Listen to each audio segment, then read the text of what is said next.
Olá, seja bem-vindo à segunda aula do módulo introdutório do curso Sales Machine. É um prazer estar aqui com você. Vamos conversar nessa aula sobre crenças limitantes. E o que seria aí, a primeira questão é o que seria crenças limitantes? Crenças limitantes são as interpretações e pensamentos da realidade segundo a nossa visão, segundo a nossa vivência, e que muitas vezes não correspondem à realidade, não correspondem à verdade da realidade, e é exatamente por isso que nós vamos trabalhar este módulo, essa aula, como um módulo e a aula de virada, o grande pilar básico para a grande virada. Trabalhar nossa desconstrução sobre algumas afirmações que são ditas pelo mercado, como essas que você deve estar vendo aí na sua tela, e com isso nos prepararmos para dar um grande salto e tirar as amarras que efetivamente podem estar aí limitando o seu progresso, a sua performance na área comercial, seja na prospecção ou seja na área de venda. Então vamos lá.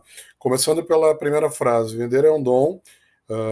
Um grande engano. Vender não é um dom, vender é uma habilidade, ou enseja várias habilidades, e normalmente a gente vê essa frase de vender o dom, é um dom com uma outra ligada, somada a uma outra afirmação, que é vender é um dom.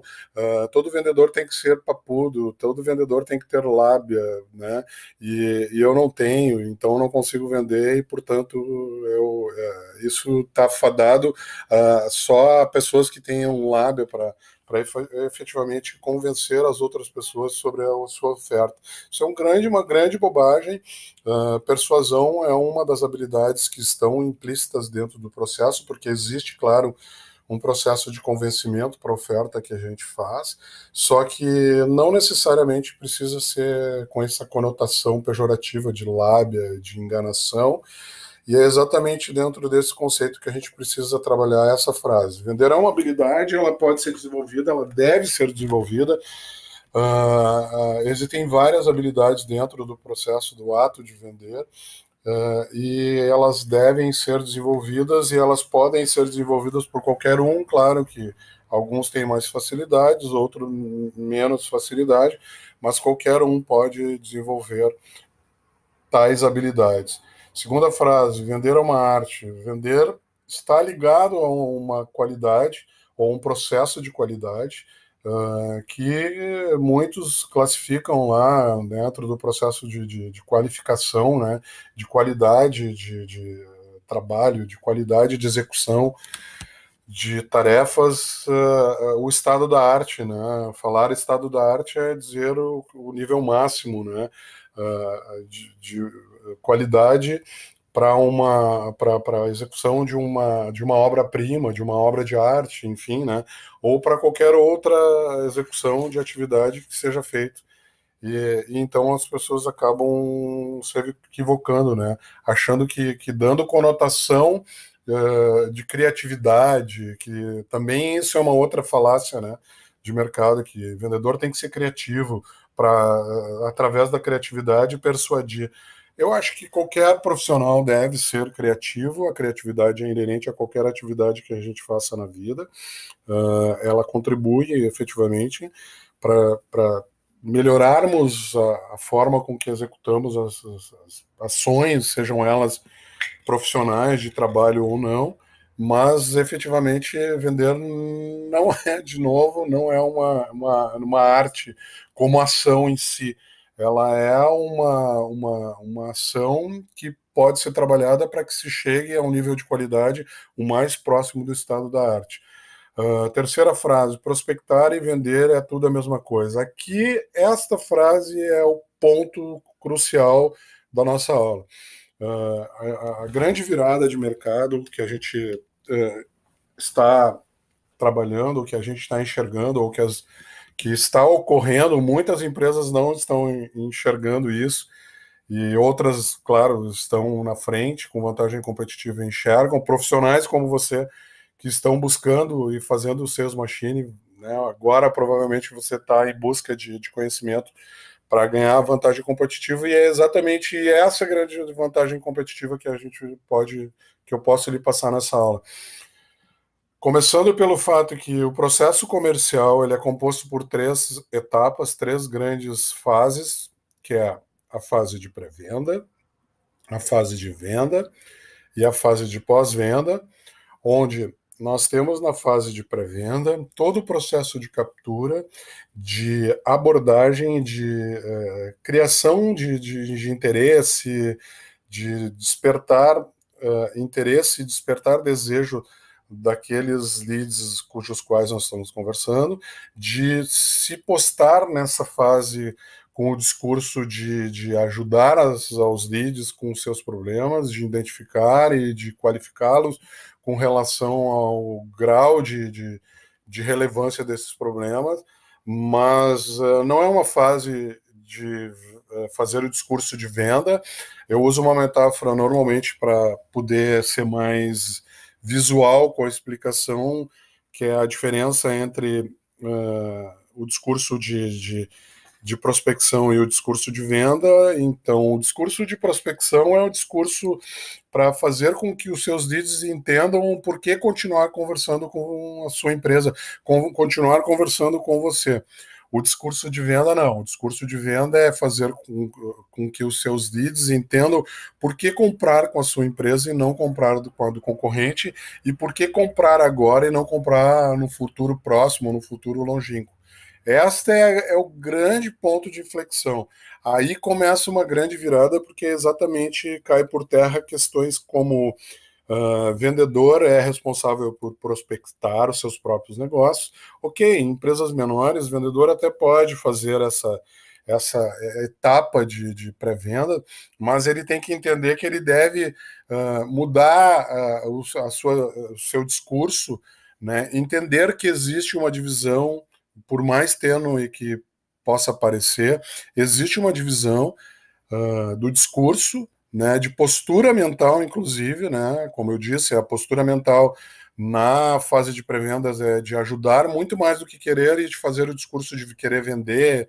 A gente tem que querer ajudar e interagir, usar da empatia para interagir com o problema dos nossos leads.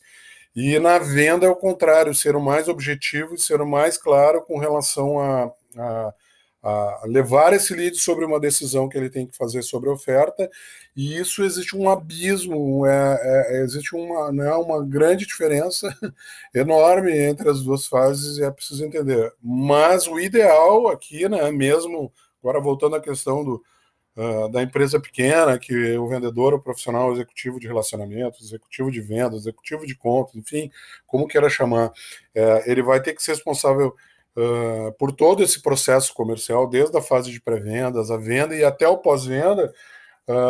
Pode ser feito, não é o melhor, não é o ideal, mas ele só tem que entender que existe uma postura diferente nessas etapas e que deve ser trabalhada para que ele não incorra num grave risco de perder os negócios. Olhando para trás, eu me vejo há alguns anos atrás fazendo exatamente isso em empresas que diziam exatamente esse tipo de máxima, esse tipo de cultura, exprimiam esse tipo de modelo mental. Não, pega uma lista, vai prospectar mercado e a partir do momento em que tu tiver leads que queiram avançar, tu faz o fechamento e isso não funciona mais. Uma grande virada de mercado hoje, isso não é modelo que se aplica mais e está com os dias contados. Então, exatamente essa é a grande virada aqui nessa aula que eu estou querendo passar. E legal que você está aqui assistindo para que você consiga dar essa virada e ir para um outro nível de modelo mental, libertando aí você para uma grande performance, para um outro nível de performance. Vamos lá. Quarta frase: venda não é uma habilidade que pode ser treinada. Bom, isso eu acho que eu já falei. Venda é uma habilidade, sim, existem várias habilidades. Venda é uma ação que enseja dentro, contém várias habilidades dentro dessa ação e que não só pode, mas deve ser treinada. Até porque a gente não guarda todas as informações, é humanamente impossível guardarmos todas as informações e lembrarmos de todas as informações em negociações que muitas vezes têm um ciclo curtíssimo, e então ela deve ser constantemente, regularmente treinada, inclusive tendo uma periodicidade que eu particularmente diria que as sextas-feiras é um dia da semana em que isso é muito propício. Existe uma curva, né, de performance, uma curva em que se vai conseguir audiência durante as semanas e a sexta-feira é um dia que a gente pode classificar, segundas e sextas-feiras são dias que a gente pode classificar como os de níveis mais baixo, né, de conversão ou de atração da atenção, porque segunda todo mundo está chegando na empresa e resolvendo os problemas ou coisas que ficaram pendentes da semana passada ou que já ficaram programadas para serem executadas dentro da semana. E sexta-feira, ainda mais de tarde, é um nível em que o nível mental de todo o profissional de qualquer empresa está mais relaxado, mais baixo, o grau de atenção é muito menor, e efetivamente, então, são dias, ou pelo menos eu enxergo como uma sexta-feira sendo um dia mais propício para treinar, treinar, treinar, porque é como diz o Tiger Woods, né? Um grande atleta de golfe aí, para quem não conhece, um cara multimilionário, em que ele afirmou exatamente isso, né? Quanto mais treino, mais sorte eu tenho. E é exatamente essa questão, pessoal, né? Você que está aí sentado, está se propondo a treinar, está se propondo a adquirir conhecimento para se tornar um profissional com maior performance, um profissional que vai trabalhar com maior qualidade, que se aproximando ao estado da arte. Chegamos ao fim dessa aula, espero que você tenha gostado. Quero, né, te convidar para assistir a aula seguinte, que vai falar sobre objetivos SMART, e sobre a prospecção em si, sobre o processo de prospecção de leads, o processo de prospecção de clientes. E te vejo lá, então, falando lá. Abraço.